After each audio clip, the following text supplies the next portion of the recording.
হঠাৎ করেই খেতে ইচ্ছে করলো ফুচকা, তাই যেই ভাবনা সেই কাজ, সঙ্গে সঙ্গে চলে আসলাম রান্নাঘরে ফুচকা বানাতে।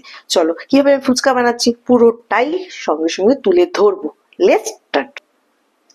এরপরে আমি একটা প্রেসার কুকার নিয়ে নিলাম, প্রেসার কুকারের মধ্যে আলুটা সেদ্ধ বসিয়ে দিলাম।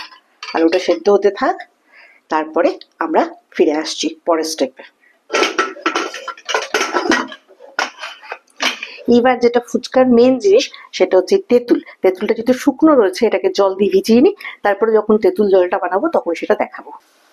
তো এতক্ষণে আমি পেঁয়াজ, ধনেপাতা, লঙ্কা কুচি সব কুচিয়ে নিয়েছি। ও একটা জিনিস যেটা দেখায়নি সেটা হচ্ছে আমার নিজের বাড়ির গাছে লেবু পাতা, গন্ধরাজ লেবু পাতা, এটা দিলে না একটা আলাদাই স্বাদ হয়। এবার চলো টক জল যেটা মেন জিনিস সেটা বানিয়ে নিই।